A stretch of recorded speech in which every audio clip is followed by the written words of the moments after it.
Já si to chci vlastně vyzkoušet. Další etapa, kterou já tak trošku řeším, tak je tady ta horní polička. Nejlepší organizace nemusí být ta, která je nejkrásnější, ale ta, která vám v praxi prostě funguje. Zajímá vás, jak to dopadlo u mě? Pojďte se na to podívat. Já vás vítám u mě v kosmetickém koutku. Mně totiž přišel dneska z Temu tady ten otočný organizérek. Ještě jsou k tomu teda takhle přidělaný patra. A já si to chci vlastně vyzkoušet. A tady mi přišla šperkovnice. Já jsem teda brala šedou. Mně se sem ta šedá vůbec nehodí barevně. Ale byla za, myslím si, že necelých 150 korun. Zase chci si vyzkoušet, jestli mi bude vyhovovat. Těch šperkovnic mají na Temu strašně moc, takže když se mi to bude líbit, když se mi to osvědčí, vleze se mi to tam, tak si potom najdu třeba designově, stylem, barvou něco, co se mi tady bude líbit víc. Toto tady nechám, toto mi tady vyhovuje, ten pojízdnej prostě košíček, to je za mě to super. Tohle bych potřebovala nějak zpracovat, to je fakt taková všeho chuť. Tohle prostě mně se to jako sice na pohled líbí, ale opravdu já prostě bojuju s tím, že když si tady prostě beru vzadu ty séra nebo něco, který používám každý den, tak mě to prostě padá. A tady taky prostě proberu, nechám si tady fakt věci, které používám a který nepoužívám, tak prostě dám pryč, ať si tady uvolním místo. Prostě potřebuju to tady teďka trošičku jinak přeorganizovat. Jenom takhle jsem si tady ještě vytáhla ten stojánek na náramky. Ještě tady mám vlastně takhle krabičku z bižu, kterou já nosím hodně ráda nosím bižuterii, takže proto jsem právě chtěla větší něco takového. Tak já mám poskládaný. Musím říct, že to jako není vůbec špatná věc. Za mě je to super. Mně vlastně víceméně se uvolnily dvě poličky, protože to, co tady mám, tady mít nemusím. A zatím toto se mně líbí a uvidím, jestli to vlastně budu používat. No. Tak organizace, které k té spodní části, kde mám ty otoční organizery, já se ještě dostanu, protože tam je to jako super, ale já vám to potom ještě ukážu. Ale já teď ještě trošičku řeším tady tu poličku, protože toto mi tady, jak mám, tak mi to tady strašně vyhovuje. Myslela jsem si, že mi to tady bude zavazet, ale je to úplně skvělý. Ale tady do toho prostoru by se mi líbilo ještě právě dát si nějaký takový ten otočný tácek. Mám tady pár produktů na vlasy, líbilo by se mi tady fakt něco mít malého točivého na 4-5 produktů, abych si to mohla otočit, protože ten otáčivý systém je naprosto pecka. Mám tady šperkovnici, ale já šperkovnici možná budu chtít věnovat solo video. Každopádně ta šperkovnice se mi strašně osvědčila. Budu si ji teďka brát a budu si ji brát teda ne tady v té šedé, ale v krémové barvě. Ale teďka další etapa, kterou já tak trošku řeším, tak je tady ta horní polička. Já mám tady tu taštičku vlastně na nehty, tady mám košík, tam je fakt všechno. Tady mám ještě zbytek voňavečky, kterou si fakt už dostříkávám, to už je zbytek, tady mám nějaký olej na tělo, tady mám krém, kartáč na suché kartáčování, tam ještě nějakou krabičku se šperkama. Tady by se mi líbil, přiznám se taky, ještě právě nějaký otáčivý tácek. Aktuálně to teďka hledám, zháním. Mimochodem, tady nad tím kosmetickým koutkem já mám takhle ještě skříňku, která vlastně je kosmetická, nebo mám tam produkty, které používám, ať už na sprchování, kosmetiku, nějaký zásoby. Já vám ji teď ukážu. Trošku si na sebe pletu bič, ale prosím vás, tohleto bude další organizační video. Je to moje další výzva dát do pořádku tu kosmetickou skříňku. Takže pokud máte tyhle videa rádi, tak určitě dejte odběr a like a na to se spolu mrkneme zase příště. Přišly mi tyhle dva organizerky z Temu. Pokud jste neviděli moje nákupy na Temu, tak určitě koukněte. Myslím, že tam jsou na ně i odkazy a já je teďka půjdu vlastně dát semka.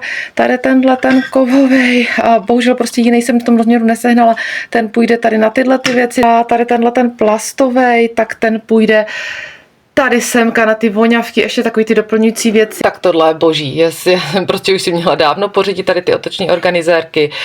Mám tady teda věci, které fakt jako používám, olejíček, antifrizz spray. A tady mám ten druhý tácek. Ne, ten jsem si nakonec rozhodla, že si nechám voňavky, protože já se voním ve stoje, takže pro mě to je praktičtější mít je tady.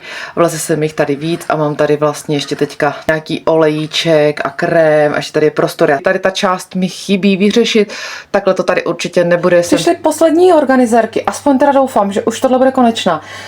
Tohle a tohle půjde tady nahoru na tu poličku a tohle bych chtěla zkusit na místo ušinek a vatových tamponků. Uvidím, jak mi to bude vyhovovat na používání. Takže poslední fáze a pak se mrkneme, jak to celé dopadlo.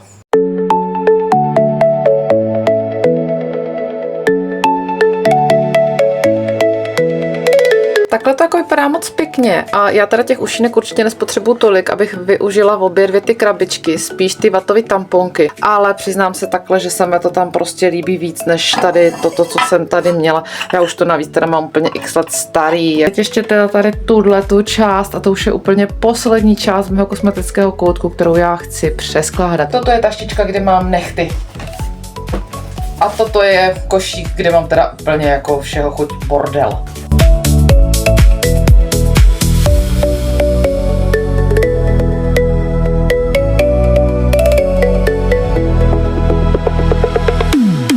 Já mám tady tyhle ty organizéry z Temu, viděli jste v posledních nákupech. Tohleto mám primárně na nehty a tohleto na ty serpetičky okolo, takže to tam teďka půjdu zkusit naskládat.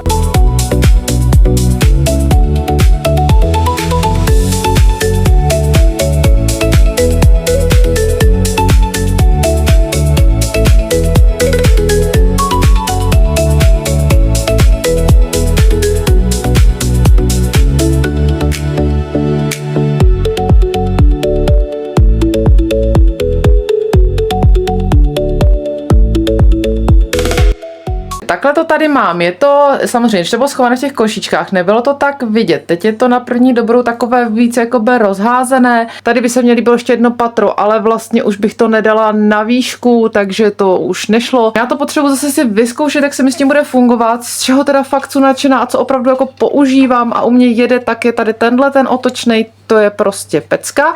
Teď takhle se mi to líbí, přijde mi to hezčí než ty taštičky. Tady moje šperkovnice, zatím tady mám tu menší verzi. Toto teda taky musím vyzkoušet, jak se mi s tím bude fungovat.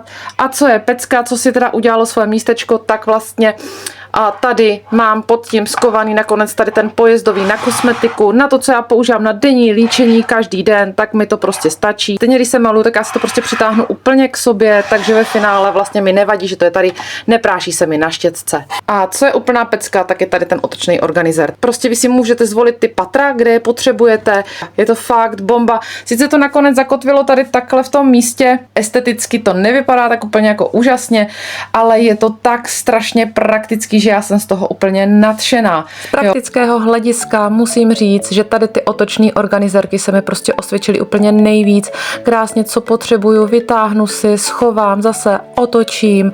Stejně tak tady prostě vytáhnu si věci na odlíčení, otočím si, dám si prostě krémíky, dám si pleťová séra, nikdy mi to nepadá, prostě o nic se nemusím přetahovat, krásně si to vezmu, otočím, co potřebuju.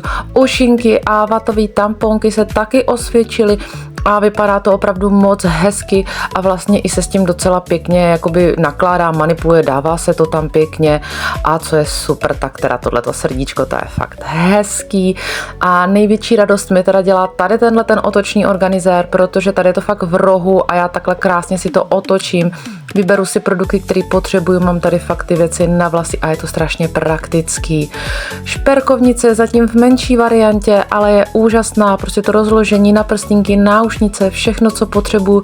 Já si v sedě na židličce vždycky vytáhnu jednotlivý patro, kde mám šperk, který chci a prostě zase to z židličky takhle krásně zasunu, nemusím nikam stávat, nikam chodit. Takhle nehty v šuplíku mám nůžtičky, zastřihovátka, pilníčky, takové ty ostré věci.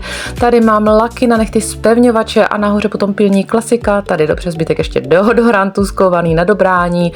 Tady mám gumičky, takový ten bordílek, hodně jsem to i probrala, nechala jsem si fakt jenom nějakou kosmetiku, nalepovací nehty moje nejoblíbenější a tady mám tácek otočný, to je prostě bomba. Já se voním ve stoje, takže krásně stoupnu si, vytáhnu si voňavku, navoním, zase si ji tam dám. Tohle to se teda povedlo úplně strašně moc. Ten koutek sice není úplně Pinterestově nejkrásnější, ale rozhodně je praktický. Já opravdu, když sedím u kosmetického zrcadla, tak si krásně ovládám, co chci vytáhnout. A tahle ta skříňka, ta je prostě pecka, to je chaos nad chaos, takže tohle bude opravdu velká výzva, je tam všechno možný, kosmetika, zásoby, taštičky kosmeticky, fakt jako neskutečný svinčík. Možná to není úplně nejkrásnější, ale funguje to.